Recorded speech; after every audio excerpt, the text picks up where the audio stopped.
A véső egy fémszerszám, aminek az éles végével követ, fémet vagy fát szoktak megformálni. A vésőt kézzel fogják és kalapáccsal verik be a felületbe. Bár Ázsiában már az ókorban is használtak vésőt, a mai gyárakban hőkezelt acéllal és ultramodern gépekkel gyártják őket, így jóval hosszabb ideig maradnak élesek. A favésőnek rendkívül élesnek kell lennie, főleg ha művészi fafaragásokhoz használják. A véső gyártása egy 5 méter hosszú, magas széntartalmú acélrúddal indul. A széntartalom a hőkezelésnél lesz fontos. Előbb viszont a prés 22 cm-es darabokat vág le a rúdból.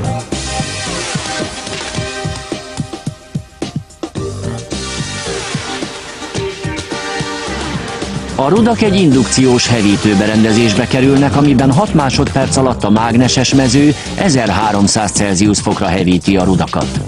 Ezen a hőmérsékleten az acél már kovácsolható. A forró rudak a sajtolóba kerülnek, ami 700 tonna nyomással munkálja meg a fémet. Ez a kovácsolás művelete.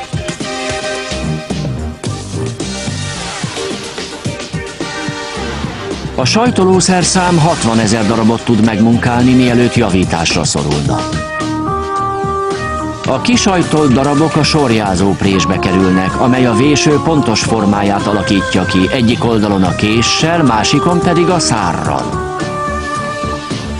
A szár nem sokára egy műanyag vagy fa markolatban végzi. A gyár a megmaradt fémet újrahasznosításra küldi.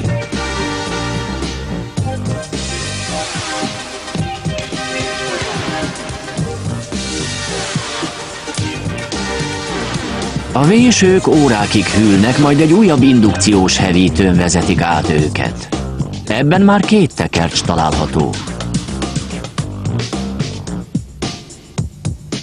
Az első 760 fokra hevíti a vésőket, majd következhet a meleg vízzel való hűtés.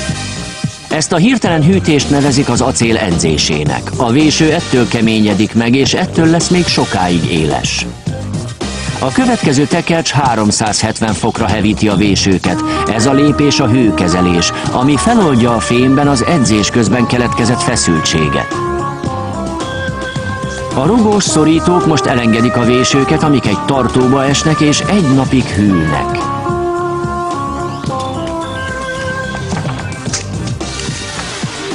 Másnap elkezdik a polírozást és az élezést.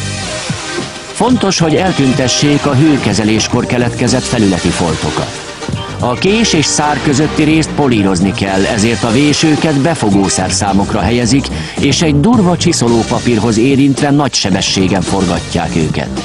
7 másodpercnyi csiszolás után következhet a polírozás.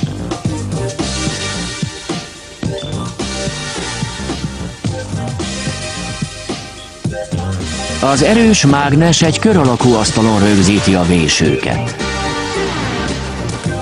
Az asztal forogni kezd, és egy csiszolókoronghoz érinti az éleket.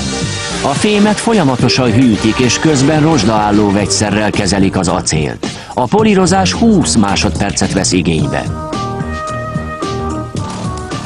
A fényes felület rendkívül fontos az eladásnál.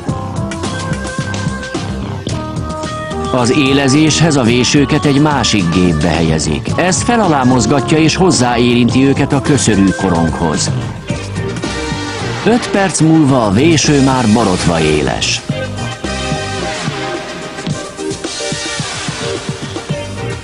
A kés résznek csak a 22 fokban lecsapott vége éles. Ebben az üzemben előre gyártott markolatokat helyeznek a vésőkre. A forró fémsajtoló színes feliratot nyom a markolatokba. Ezen rajta van a vállalat emblémája, a modell mérete, és az, hogy vésés közben viseljünk védőszemüveget. A következő gép egy acélsapkát húz a markolatra, majd bepréseli a szárat a lyukba. A hátsó védősapka a kalapácsütések miatt szükséges. A szár azért marad a markolatban, mert valamivel nagyobb, mint a lyuk.